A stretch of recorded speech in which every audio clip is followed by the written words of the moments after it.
حبايبي ام محمود وعيله ام محمود، ربنا يخليكم ليا. بسم الله نبدا ونقول الكنتاكي. ارجعوا لتتبيله الكنتاكي وتقطيع الكنتاكي بصوا بقى كل الكنتاكي. ايوه، هنا هنعمل احلى كنتاكي في الدنيا بحالها، احلى من بره مليون مره. انت بقى تروحي المصيف وانت متبله الفراخ معاكي، يا دوب بس ايه تكون معاكي تقلي بس كده، واخده معاكي ازازه زيت، واخده بالك انت ست موظفه وحطيتيه في الفريزر. شوفي الليمون القضاليا وشوفي الليمون اللي كنا مخليينه السنه اللي فاتت. الله اكبر عليك يا ام محمود، تسلم ايديكي. اللايك والشير وسبسكرايب، شير لعيلتك واصحابك على احلى كنتاكي. في والله الكاميرا ظلماه، الكاميرا ظلماه، مش عارفه عايزه اقول لكم ايه اجمل من كده بكتير. بس القرمشه من بره ومن جوه، البطاطس دي يا جماعه احنا اللي عاملينها في البيت. سالتوني قلت له انت عملتها ازاي، هقول لكم طريقتها. ما سالتنيش بردك هقول لكم طريقتها. تمام كده، شايفين مخروش من جوه ابيض زي البفته، مفيش تجمدات دمويه ولا اي حاجه. الله اكبر عليه. تاخدي بقى معاكي الدقيق بتاعك، التتبيله بس، هو الدقيق بتاعك وخلاص على كده. والفراخ كانت في التتبيله، وهقول لك هتعملي ايه حالا دلوقتي في قلب الايه الفراخ بتاعتك الجميله اللي زي العسل. شوفوا قلبه، يا سلام. ده سمك ده ولا ايه؟ ده سمك مقرمش، مش كنتاكي. من جوه بافته بيضه، بافته بيضه، مفيش تكتلات دميه.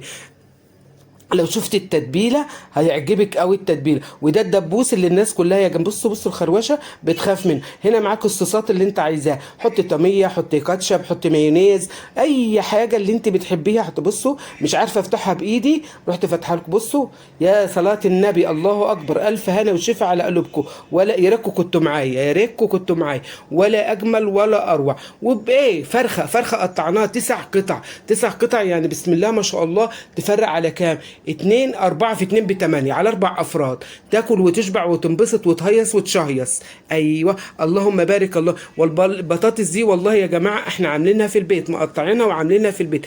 انا طبيعي يا جماعه. وهناك كده الايه البابا غنوج، انا عملت البابا الغنوج ولا حطيت له طحينه ولا حطيت له اي حاجه، شوان البدنجان والفلفل وحطيناه هو زي ما هو كده. ولا اجمل ولا اروح. شويه ايه كنتاكي هتعمليه. هتعملي ايه يا ام محمود؟ بعد ما هنطلع من التتبيله اهي الفراخ بتاعتنا في التتبيله، ومعانا الدقيق. لو هتبهرتيه حطيت له شويه فلفل اسمر هتحطي له نشا، هتحطي له نشا، معلقتين نشا، ما تكتريش النشا على الدقيق. ونحط شويه بيكنج باودر ونحطه في قلب الميه، ونروح مطلعينه من الميه، نروح حاطينه مرتين 2، وكل مره نهزه في الدقيق 10 مرات. شويه البيكنج باودر هيخلوه في حته تانيه. ما عنديش بيكنج باودر، كربونات الصوديوم. يعني الاول احطه في الميه وبعدين اوديه في الدقيق وبعدين احطه في الميه وبعدين في كل مره بحطه في الدقيق بهزه 10 مرات. عدي 10 مرات عشان تعمل معاكي احلى تجعيده كنتاكي. واخدين بالكم؟ بجيب من التتبيله احطه في الميه وارجع تاني اودي الفراخ، وارجع مرتين 2 من الدقيق للميه ومن الميه للدقيق.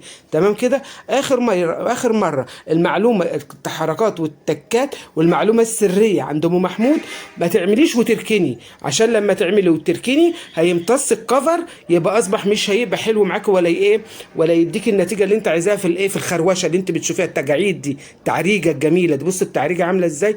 الزيت جنب مني سخن بيقدح، هروح حاطه في قلبه العدد اللي انا هحطه، وبعد كده اروح سايباه 5 دقائق على العالي و10 دقائق على الواطي، يبقى معايا 8 دقائق، 12 دقيقه او 15 دقيقه. بصوا بقى ايه، واغطيه يا جماعه عشان دي نيه، فراخ نيه.